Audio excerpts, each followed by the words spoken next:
Bulletin शुरुआत करते हैं बड़ी खबर के साथ। और बड़ी खबर दिल्ली से बताते चलें। दिल्ली के रनहौला इलाके में आतिशबाजी की खबर सामने आ रही है। एक फैक्ट्री में शदीद आग लगी है। आतिशबाजी में धू धू करके फैक्ट्री जल गई है।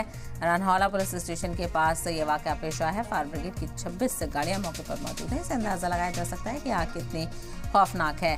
फिलहाल किसी जानी नुकसान की कोई खबर नहीं है, लेकिन बड़े पैमाने पर माली नुकसान का अंदेशा यहाँ पर जताया जा रहा है। आग बुझाने के बाद ही इसका मुआयना किया जाएगा। तस्वीर आपके सामने है, किस तरह से धू धू करके फैक्ट्री जलती हुई आपको दिखाई दे रही है। तस्वीर आप देख रहे हैं, फैक्ट्री में ज़बरदस्त आग लगी है।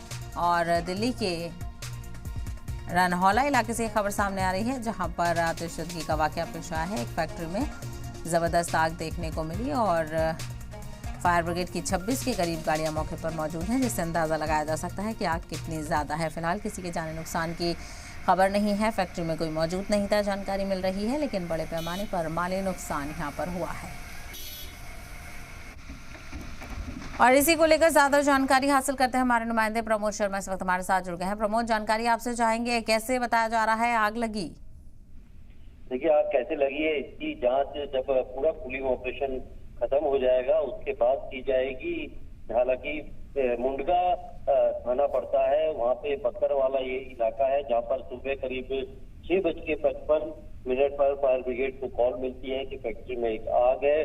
दरअसल ये राजीव रतन आवास की जो पूरा इंडस्ट्रियल एरिया है, वहाँ पर एक फैक्ट्री में आग लगी थी और आग तेजी से काफी ज्यादा फैली। और इसी को देखते हुए करीब 26 फायर टेंडर की गाड़ियों को आग बुझाने के लिए भेजा गया।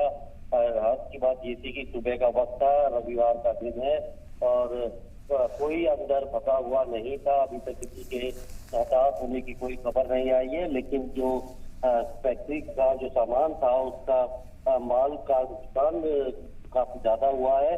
और आग बुझने के बाद जब फैक्ट्री मालिक से उसकी जानकारी ली जाएगी तो ये पता चल पाएगा कि कितना ये नुकसान हुआ है। बाकी आग के लगने के कारणों का जो है वो उसके बाद जांच के दौरान ये बात पता चलेगी। लेकिन राहत की बात यह है कि आग को आगे से पहले से जो है वो रोक दिया गया है और अब उसे बुझाकर उसका कूलिंग ऑपरेशन किया जाएगा, ताकि उसके बाद की जो जांच है उसे आगे बढ़ाया जा सके।